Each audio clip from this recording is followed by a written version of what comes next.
الحمد لأهله والصلاة والسلام على أهلها. أما بعد، فقد قال الله تبارك وتعالى في كلامه المجيد والفرقان الحميد: أعوذ بالله من الشيطان الرجيم. بسم الله الرحمن الرحيم. إنا أنزلناه في ليلة القدر وما أدراك ما ليلة القدر. ليلة القدر خير من 1000 شهر. تنزل الملائكة والروح فيها بإذن ربهم من كل أمر سلام هي حتى مطلع الفجر. وعن أبي هريرة رضي الله عنه قال: قال رسول الله صلى الله تعالى عليه وسلم: من قام ليلة القدر إيمانا واحتسابا غفر له ما تقدم من ذنبه. رواه البخاري. صدق الله مولانا العظيم وصدق رسوله النبي الكريم ونحن على ذلك من الشاهدين والشاكرين. زما انتهائی معززو په دین مین مسلمانانو ورونو، تاسو ته معلومه ده چې د رمضان المبارک دغه سپېڅلی او د برکتونو ډک میاشت پای ته رسیږي او د شب قدر شپه چې کوم مبارکه شپه ده او الله جل جلاله ډېر د فضیلت نه ډکه شپه پیدا کړې ده، دا را نږدې ده د چا به نن وي او د چا به سبا وي. محترمو، لکه څرنګه چې الله جل جلاله په میاشتو کې یو میاشتې ته فضیلت ورکوي پر نورو میاشت باندې، لکه الله فرمایي: شهر رمضان الذي انزل فيه القرآن. د رمضان میاشت هغه مبارکه میاشت چې الله پکې قرآن نازل کړی دی. همدا شان الله جل جلاله د کال په څومره زیاتو شپې چې کوم دي، په هغوی کې یوه شپه ته الله داسې فوقیت او رتبه او فضیلت ورکړی دی چې په نورو شپو کې هغه فضیلت نشته. الله فرمایي جل جلاله: إنا أنزلناه في ليلة القدر. وذلك الله فرمایي: إنا أنزلناه في ليلة مباركة. نو لہذا د شب قدر شپه داسې شپه ده چې الله جل جلاله په همدغه شپه باندې د مسلمان دپاره یوه شپه عبادت د زرو میاشتو سره الله جل جلاله مساوي ګڼلی دي. علما لیکي لکه څرنګه چې سړی یو لرې ځای ته رفتار کوي، که په پښو ځي دی په 3 میاشتې کې رسیږي، او که په یو ښه موټر تیز رفتاره موټر کې ځي دی په 3 ورځو رسیږي، او که چیرې په جاز کې ولاړ سي هغه د 3 میاشتو مسافه دی په 3 غنټو کې طی کولی سي. همدا شان الله جل جلاله دې شپې ته داسې فضیلت ورکړی دی چې کومه مسافت د الله قرب ته، الله ته ځان نږدې کول، د الله رضا لاسته راوړل او د الله جل جلاله خوشحاله کول او د هغه رضا لاسته راوړل مخکې چې تا په 10 میاشتو کې کولی سوی، په 10 میاشتو کې چې څومره عبادت کولی سوی، نو بیا تا په 10 میاشتو په عبادت باندې څونه د الله رضا لاسته راوړلی سوی، د الله قرب دې حاصلولی سوی، دا په یوه شپه کې ته حاصلولی سي. لہذا لیلة القدر یا شب قدر چې کوم دی، دا د الله جل جلاله د طرف څخه یو ډېر عظیمه ورځ ده، ډېر د فضیلت نه ډکه ورځ ده. حضرت ابن عباس رضی الله عنه فرمایي دا هغه شپه ده چې الله جل جلاله د خپلو بندګانو هغه تقدیر چې مخکې لیکلی وي هغه فرشتو ته سپاري په دا ورځ باندې. ما يكون في ليلة من رزق ومطر وحياة حتى الحاج. په دغه شپه باندې الله جل جلاله د راتلونکي کال ټول رزق وي، که مرګ وي، که ژوند وي، او که باران وي، که وچه وي، آن تر دې چې د حاجانو کې د کوم چا نصیب سوی وي، څومره حاجان به بیت الله ته ځي، دغه ټول فرشتو ته وسپاري. نو ځکه چې علامه الوسی رحمه الله فرمایي: والمراد اظهار تقديره تعالى ذلك للملائكة عليه الصلاة والسلام المامورين بالحوادث الكونية. دلته الله جل جلاله د خپل هغه فیصله د هغه تقدیر اظهار کوي او فرشتو ته سپاري، کوم چې الله د خپل بندگانو په تقدیر کې لیکلي دي. لہذا دا یو ډېره مبارکه شپه ده. دا ته شب قدر ولې وایي؟ امام زهري رحم الله فرمایي شب قدر ته شب قدر په دی واجب وایي چې دا یو عظیم د قدر او منزلت نه ډکه شپه ده.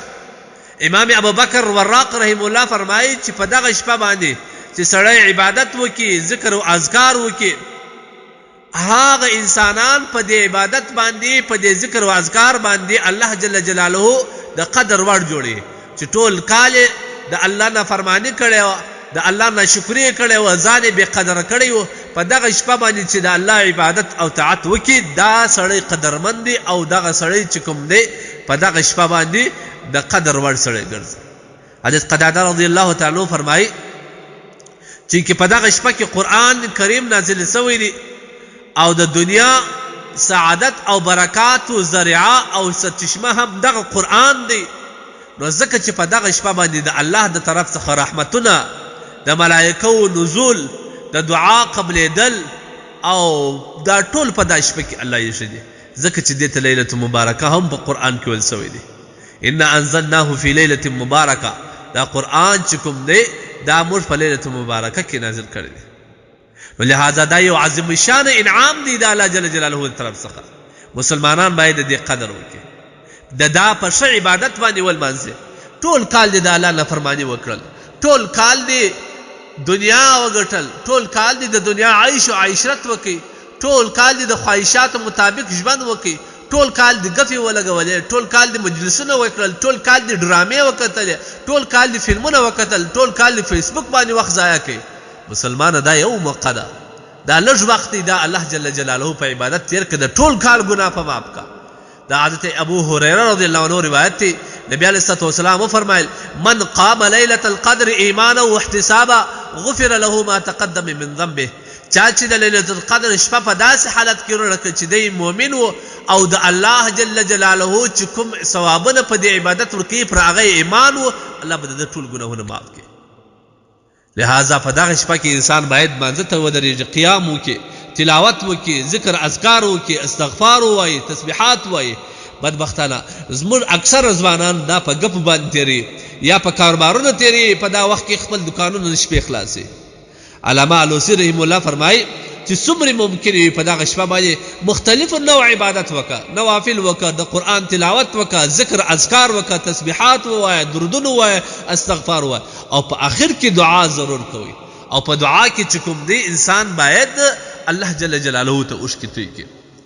ځکه چې په دا وخت کې علما لیکي چې کوم وخت فرشتو الله ته ویل چې تا آدم مه پیدا کوه، ځکه چې دا په مځکه کې فساد خپروي او دا په مځکه کې قتل او غارتګیري کوي او دا وینه تویوي. الله جل جلاله ورته ویل زه خبر یم، انی اعلم ما لا تعلمون، زه په هغه شي خبر یم چې تاسو نه یاست په خبر. نو کوم وخت چې په دغه شپه باندې د الله بندگان د خدای په کورونو کې یا په خپل کورونو کې په ذکر اذکار تلاوت باندې اخته وي، الله د فرشتو منځ کې افتخار کوي چې تاسو زما بندگان مه پیدا کوئ، دا قتل کوي، دا غارتګیري کوي او دا وینه تویوي، نو هغه د هغه په عبادت باندې اخته دي. نو فرشتې الله جل جلاله ذکر ته راستي. جبرائیل علیه السلام د ملائکو په یو صف کې راشوه کېږي. بعض روایت کې راځي چې 80,000 فرشتې ورسره، هر مسکین کور، هر موړ کور، هر کوچنی او غټ کور، لر او نږدې ټول نړۍ کې څومره مسلمانانو کورونه هغه ته ځي او د هر مسلمان سره مصافحه کوي او معافي غواړي چې ستا په باره کې ما الله جل جلاله ته بده وینا کړې وه او ته بل شان ته بنده یې. دا صرف د هغه کسان دپاره، د هغه کسانو کور ته ورځي چې هغه په عبادت باندې اخته وي، په ذکر و اذکار اخته وي. هغه بدبختان ته نه ورځي چې په ډرامو باندې اخته وي، او هغه کورو ته نه ورځي چې په حدیث کې راځي چې 4 علامه پکښې یو دا چې کسپی پکښې و هغه کور ته د رحمت فرشتې نه ورځي، خنزیر پکښې و هغه کور ته نه ورځي، عکسونه پکښې وه. مسلمانان خو نن په کور کې د یادګار لپاره عکسونه لګول دي. ای مؤمنه په معمولي شي باندې تا د رحمت فرشتې او د شب قدر په ورځ چې جبرائیل علیه السلام او نور فرشتې په کورو ګرځي هغه دې د کوره منع کړه. لهذا دا فوراً د کور نه لرې کړي، دا فوراً د کور نه لرې کړي. دا چا په کور کې چې عکس وي، تصویر وي، هغه کور ته هم فرشتې نه ورځي.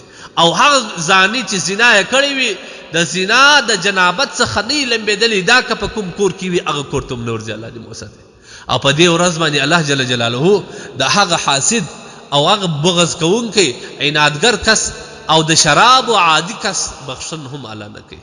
که چیر دی توبه نه وباسي د شراب څخه یا د حسد څخه توبه ونه باسي. لهذا ډېر عظیمه شپه ده.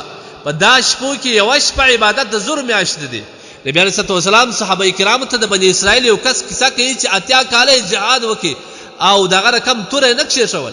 صحابه و چې دا واورېدل ډېر زیات قصف وسو او ډېر زیات رشکې په وسو او دا ورته وویل چې دغه به زموږ د امت کسان خو دغه ځای ته نسي رسېدلی.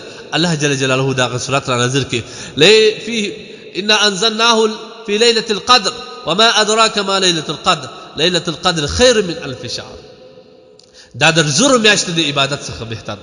امام مجاهد رحمه الله څخه روایت علامه اشرف علي تنوي رحمه الله نقل کړ دي چې شب قدر دا د زور میاشتو د نیک عملونو څخه بهتر دی. نو په دغه شپه که سړی یو تورې د قرآن وایي دا د شپېتو زرو نیکیو ثواب الله ورکوي.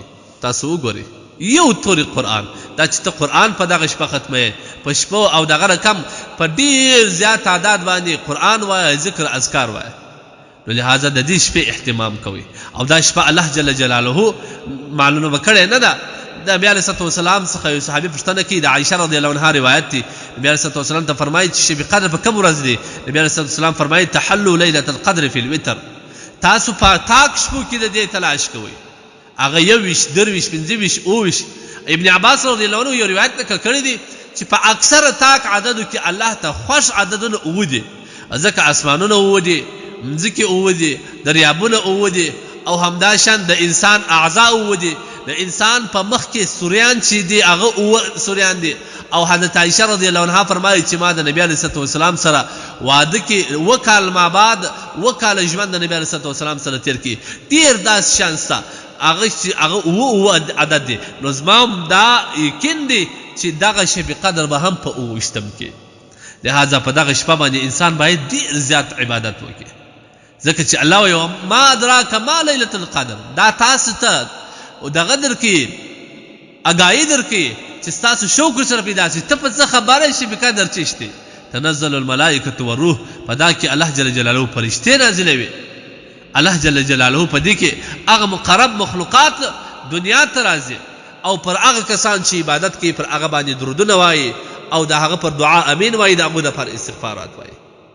لهذا دغه شپه چې کوم ده اکثر علما لیکي چې د دې شپه زیات احتمال په 28م کې شته او د دې شپې علامه دا ده چې په دا شپه باندې هوا ډېر صفایي، ستوري ډېر صفا معلومیږي او هوا نه یخی نه ګرمه وي او سهار لمر چې راخیږي د ده شعاوې کمزورې وي. لهذا دغه شپه باندې تاسو ډېر عبادت کوئ. حضرت عایشه رضی الله عنها فرمایي چې نبي علیه الصلوة والسلام ته وفرمایل چې کوم وخت چې سړی شب قدر وویني کومه دعا به کوي؟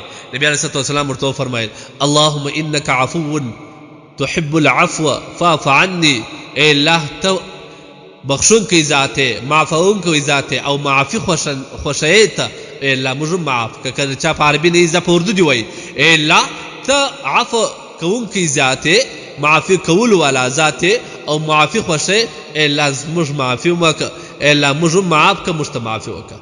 نو لهذا محترمو په دغه شپه باندې د عبادت اهتمام وکړئ. په دغه شپه باندې د قرآن د تلاوت اهتمام وکړئ. ټول کال دې د الله په نافرمانۍ تېره کړه، په ذکر او اذکار دې نه کړه تېره. ټول کال دې په مجالسو تېره کړل، د انډوالانو سره دې په ناسته تېره کړل، په چکو په کرمبوټو په قسمه قسم فسق او فجور دې تېره کړل. بس ته بالا په دې شپه باندې د الله عبادت وکړه او کوشش کوئ په دغه شپه باندې دعا کوئ، ژاړئ الله ته. الله جل جلاله ته 2 قطرې د ټولو زیات محبوب دي چې یو د وشکو قطره ده چې د مخ مسلمان پر مخ راولیږي، الله یې د ده ګناه معافوي. په دغه شپه باندې وژاړئ چې کوم حاجتونه یې هغه وغواړي د الله څخه، که رزق کم وي، که پوروړي یاست، که نظام په کور کې لري، که حاجتونه لري، ټول الله ته پیش کړي. د خپل مسلمان ورور حاجتونه پیش کړي، د عام اسلام حفاظت لپاره دعا وکړي، د عام اسلام په د رحم کولو لپاره دعا وکړي. الله جل جلاله دې په دې شپه د ښه عبادت توفیق راکړي. واخر دعوانا الحمد لله رب العالمین.